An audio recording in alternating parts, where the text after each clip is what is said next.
السلام عليكم ورحمة الله وبركاته. ازيكم يا حبايبي؟ عاملين ايه؟ كل سنة وانتم طيبين يا حبايبي. النهارده هنعمل مع بعض البامية، طريقة سهلة وبسيطة بتعجبكم ان شاء الله.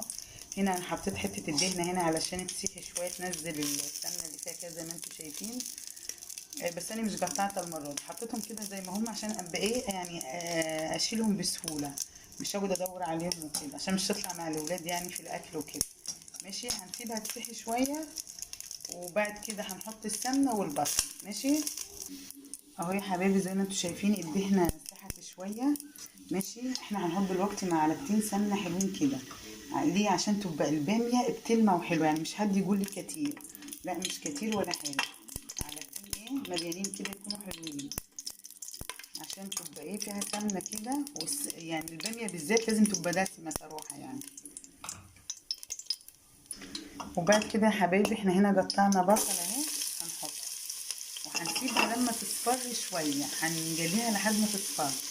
اهو يا حبايبي اصفرت شويه، هنحط بقى ايه معلقه صغيره من الثوم، ولسه هنحط بقيه الثوم والفلفل بس مش دلوقتي، دي معلقه صغيره بس ايه من الثوم. ماشي،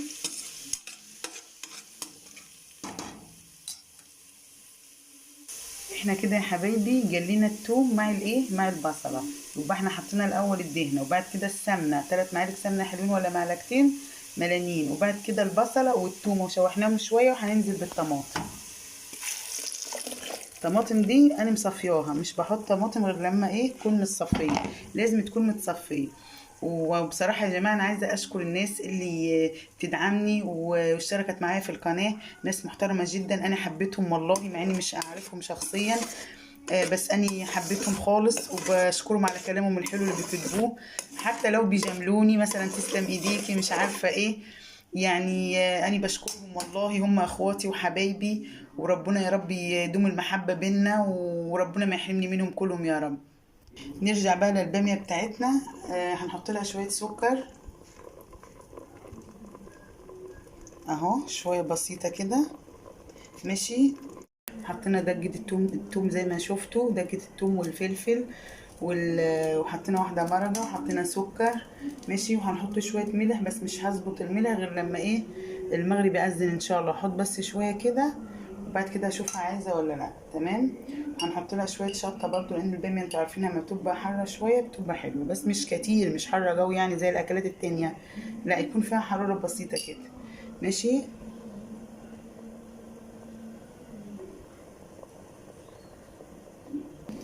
وهنحط اللحمه برضو تكمل سواها معاها، هي استوت يعني باقي عليها حاجه بسيطه خالص، بس اللحمه بتبقى حلوه يعني في الباميه، بقى احلى باللحمه عن الفراخ. انما انت لو في استطاعتك تعملي بفراخ اعملي براحتك يعني، انما صراحه في طبيخ او في خضار مش بينفع غير باللحمه، منهم الباميه، الباميه السبانخ كده.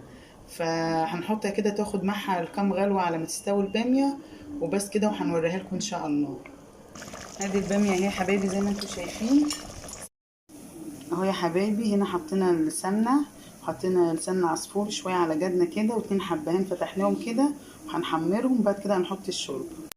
خلاص كده يا حبايبي احنا حمرنا الشعريه مع الحبهان، جربوها بس كده، حطوا فيها 2 حبهان ولا حاجه كده، اللون كويس مش هنغمزها عن كده. تمام، هنحط بقى الشوربه بتاعتها، بس هنحط كبشتين بس، لان هي لسان عصفور لما بتديها كم غلوه مع الشوربه بتشرب الشوربه دي وعايزه تحط لها شوربه تاني، فاحنا ايه مش هنخليها تضحك علينا، احنا اللي هنضحك عليها. هنحط لها كبشتين وهنسيبها متغطيه ايه 10 دقايق كده ولا حاجه، وبعد كده افتح عليها احط لها بقى ازود لها الشوربه اللي انا ايه عايزاها. اذا كنت بتحبي لسان عصفور فيها يعني كتير باين وكتير، مش تكتر الشوربه، بتحبي انت تصطاديه كده يبقى حبه صغار مش عارفه ايه يعني، دي بتاعتك انت. بس انا مش هحط تاني، هتاخد غلوتين وبقى انا بكمل الشوربه بتاعتها.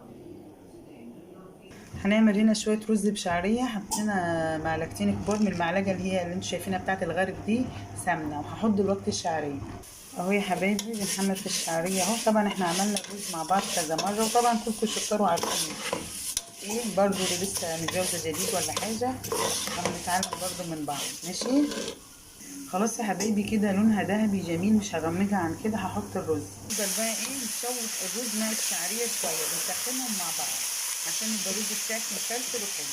وهحط لها شويه زيت كريستال، لان انا حطيت سمنه ومش حطيت معلقه كمان زيت كريستال. الزيت كريستال بيخلي برده الرز ايه مفلفل وحلو.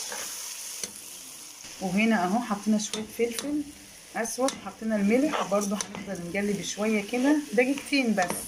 وبعد كده هنحط الايه الميه بتاعتها اهو يا حبايبي. زي ما انتم شايفين خلاص كده الميه بتاعته كده ايه تمام. مش هحط زياده عن كده عشان يبقى مفلفل وحلو.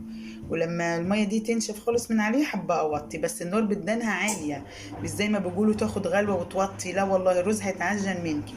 انتي لما الميه تنشف تروحي موطيه. ولسان العصفورة يا حبايبي خلاص. طبعا كانت الشوربة نشفت من عليها شوية، زودتها شوية. انا شايفة ان هي كده ايه كويسة. والحبهان شلناه بالمعلقة، حتى اللي طالع منه الحبوب الصغيرة السودة دي برضو رميناها، شلناها ورميناها عشان مش حد يلاقاها وهو بياكل وكده. خلاص هنغطي عليها بقى لحد ما نبقى نغرف. خلاص كده يا حبايبي غرفنا كده البامية، والأذان أذن هنفطر. ربنا يتقبل منا ومنكم يا رب.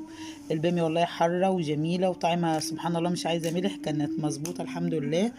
ولسان العصفور اهو، والرز ما شاء الله، والليمون عشان البامية وعلشان الشوربة. ماشي يا حبايبي، كل سنة وانتم طيبين يا حبايبي. وان شاء الله الطريقة تعجبكم، بس يجربوها بس وقولوا رأيكم ايه، ان شاء الله تعجبكم. هي طريقة سهلة وبسيطة. والسلام عليكم ورحمة الله وبركاته.